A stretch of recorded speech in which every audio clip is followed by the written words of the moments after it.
వాక్యమే స్పష్టంగా సెలవిస్తుంది. దేవునికి మహిమ కలుగును గాక. హల్లెలూయా హల్లెలూయా హల్లెలూయా హల్లెలూయా హల్లెలూయా. మనం చూస్తే అదే వచనంలో ఇంకొక మాటను మనం చదువుకున్నాం. ఇక్కడ ఏమంటుందంటే, దేవుని యొక్క వాక్యము సెలవిస్తున్నది, విస్తారమైన జలమును, అంటే విస్తారమైన జలమును దేవుడు మనకి ఇస్తున్నాడు. దేవునికి మహిమ కలుగును గాక. హల్లెలూయా హల్లెలూయా హల్లెలూయా. అంటే ఇక్కడ దేవుడు ఏం చేస్తున్నాడంటే, విస్తారమైన జలమును ప్రవేశముగా నీకు ఇస్తున్నాడు. ఎప్పుడు? దేవుని యొక్క దర్శన కాలములో నువ్వు ప్రార్థన చేస్తున్నప్పుడు విస్తారమైన ఆశీర్వాదాలు దేవుడు నీకు ఇవ్వబోతున్నాడు. దేవునికి మహిమ కలుగును గాక. హల్లెలూయా హల్లెలూయా హల్లెలూయా హల్లెలూయా. అందుకే అంటున్నాడు, దేవుడు ఏమంటున్నాడంటే, ఆయనకు నువ్వు ఎప్పుడైతే ప్రార్థన చేస్తూ ఉంటావో, ఆయనకు నువ్వు ఎప్పుడైతే ప్రార్థనతోనో ఆయన హృదయమును నువ్వు ఎప్పుడైతే కదిలింపబడుతూ ఉంటుందో, అంటే నీ ప్రార్థన శక్తి ద్వారా పరిశుద్ధాత్మ దేవుని యొక్క హృదయాన్ని నువ్వేం చేయాలి?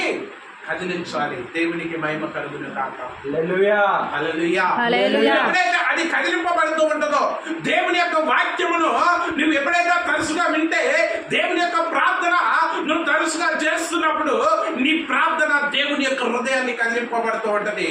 అప్పుడు ఏం చేస్తాడంటే దేవుడు ఏం చేస్తాడంట? విస్తారమైన జల ప్రవాహము నీకు కలుగ చేయనంటున్నాడు దేవుడు. దేవునికి మహిమ కలుగును గాక. హల్లెలూయా హల్లెలూయా హల్లెలూయా హల్లెలూయా. అలాగే మన సామెతల్లో చూస్తున్నట్లయితే, సామెతల గ్రంథము, ఆ సామెతల గ్రంథంలోనే 15వ అధ్యాయములో మనం చూస్తున్నట్లయితే ప్రియులారా, సామెతలు 15వ అధ్యాయము, దేవుని నామమునకు మహిమ కలుగును గాక. హల్లెలూయా.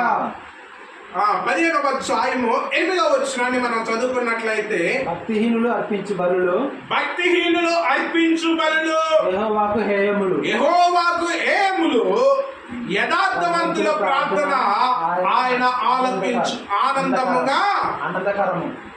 దేవునికి మహిమ కలుగును గాక. హల్లెలూయా హల్లెలూయా హల్లెలూయా. ఏం కలుగుతుందంటే దేవునికి, ఇక్కడ మనం చూస్తున్నట్లయితే భక్తిహీనుల అర్పణ, భక్తిహీనుల బలి యెహోవాకి ఏం కలుగుతుందంట? హేయములు. హేయములు అంటే అది ఇష్టకరములు కాదు. అంటే భక్తిహీనులు అంటే నామకార్థముగా జీవింపబడుతున్న వ్యక్తులు అర్పిస్తున్న బలులకి దేవుడు దాన్ని స్వీకరించుకోలేకపోతూ ఉన్నాడు. దేవునికి స్తోత్రం. హల్లెలూయా.